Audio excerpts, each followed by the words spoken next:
Hey guys, and welcome to today's first impressions video. Today we're looking at Minable and Create. This is a top-down 2D pixel art style world builder that is most like a mixture of Minecraft and Terraria, games like that. So it's already got a steep hill to climb. These are some very well-established titles within the genre, so it's got to do something really, really awesome in order to kind of compete with it. We're going to have a look at it, and we're going to see what's good and what's bad. There isn't really much in the way of options. Like I say, it's pixel art style, it's top-down. There's not a lot to change, really.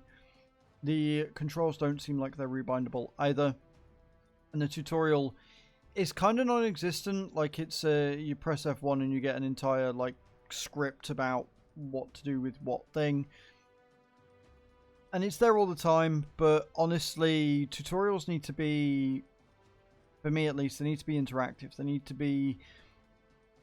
to get you invested in the game, not just be like a PDF file that you got to scroll down and read. Like, that's boring and it's not something I want to do. But outside of that, the game plays pretty well. So let's jump in and see what it's all about, shall we? So here we are. This is the world. You've got your hotbar, which shows what you are wearing and what items you've got equipped. And then you've got some quick items that are in your inventory. You move with WASD, and then you have to select the right thing in order to mine the tools and the things that you want. Some things are not mineable straight away. Like a lot of these other games, you have to basically go out and find them, so in order to create them. When you create things, you have a menu down here, which is at your starting area. If something glows white, you can generally either farm it or you can interact with it in some way. Now, this is pretty similar to every other sort of crafting page I've ever seen. You click on each different item and it tells you what it is that you need in order to make it. I really want to get the furnace done, so that's what I'm farming out for now. I've got 5 of these things and 6 of these, with 13 in my inventory. As you can see, you need 10 and 10. Now, this is actually fuel.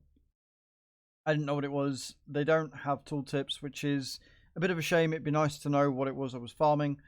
And if you come down to this, you've got your soil tiles and your iron material, your silver, your gold, your wood material, and your stone, and then your fuel, which is apparently what this is.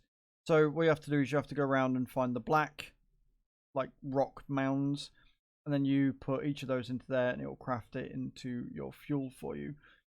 So I think if I do that, it will indeed, you'll get to see it in action. So we're going to make some wood bits, which means I'll be able to make a chair and build a base if I really wanted to. But like I say, I want the furnace because I want to make the weapons and everything else better, because you do have enemies from the get-go. So being able to change from your base default status to something a lot better it will really help you kind of advance in the world. So that's the crafting page. It's pretty simple. It's pretty straightforward. The only way that you find out what is by going to this screen, because there is no tool tips outside of that. So if we switch here and we come down and we click. Now, what is interesting is that as long as you can hit it with your mouse, you don't really seem that you need to be too close to it in order to farm it, which is a bit interesting. Your enemies are not too difficult so far. There's some obvious enemies out here that I'm unable to defeat yet because I do like 1 to 2 damage, whereas other enemies I do like 6 to 7 to 8 to 9, etc. So it is advantageous to get your better gear early on. Also, there is a level up system, which is a bit weird. And you do have to select the weapon or item that you want, because it doesn't auto select it, which is kind of fair, to be fair. But yeah, there's a level up system. As you can see down here, there's an XP bar. I don't actually know what it is I'm gaining when I level up. It doesn't tell you. There's no stat points. You just level up and glow. I'm assuming I'm getting stronger Also, I seem to be gaining XP from doing nothing. I'm just stood here, and yet apparently I'm gaining XP from something. But yeah, so when you level up, you do get a full bar of health again, which is nice. But on the whole, it's just, I don't know. I get that it's simple. And I get that it's kind of designed to be like that. But there's a little too little explanation going on. Outside of going through this large file, I can show you it here. Press F1. And then you just scroll down. So it's got everything you need in it. But it is such a long read. And I don't know anybody that games that's going to want to go through a page like this. You know?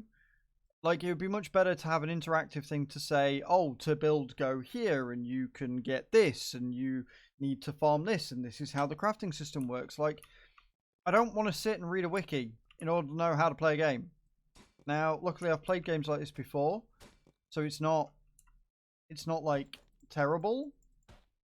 But, yeah, for somebody that might be new to the genre or whatever, I'm going to die. I'm not going to die, I live. I level up, and I get full health again. So yeah, I don't know. Like, for a chill, just fuck about, do some crafting, mine some stuff. It's okay, and it looks like the world is going to expand, and there is lots to discover, and hopefully the inventory is more than what it shows like, right? Because I'm not being funny, but if the inventory is literally everything that's been shown... Yeah, that's the guy that I can't beat yet. He's got projectiles and all manner of things, and now he's following me around. Trying to run away from your adversaries is a little bit on the difficult side as well, because you can only use WASD, and there's lots of obstacles in the way. So it can be a little bit on the tough side. But yeah, it looks like there's plenty of room to grow. But I'm hoping that, you know, you get maybe the ability or the chance to discover new metals and things, because otherwise, as much as the game might grow and there might be new enemies and stuff, it's going to get really boring once you've got like your gold sword. Once you've got gold, you're going to have no reason to do or farm anymore because you've got the top tier stuff. So I'm a little bit concerned about the longevity of the game, depending on if they're going to add more stuff, right? I don't know whether when you get the furnace, for example, or, you know, when you... Because I know that with games like Minecraft and Terraria, when you build these things, you then get more things open up. So I'm hoping that's the case. I'm hoping that, you know, I'm able to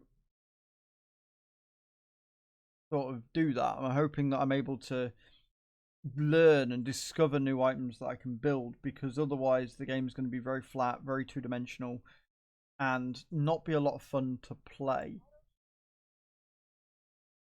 But on the whole, it's not bad.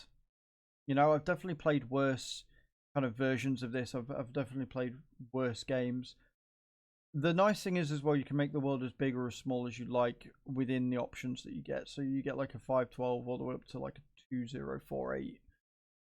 So the map size can be bigger as well, which is nice. Which again, hopefully leads to more exploration, more discovery, more new items. So for me, the game's longevity, the game's life, if you like, depends on how much you can create and build. Because if you're limited on that, the game will only last until you get bored of building the same things. So I'm hoping that there is more to discover than just gold. I'm hoping that there are more items to build. I'm hoping that you can build a really awesome base where people won't be able to attack you.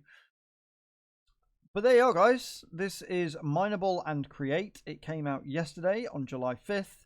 It is available on Steam. Go and check it out if you like your very chill, very awesome world builders.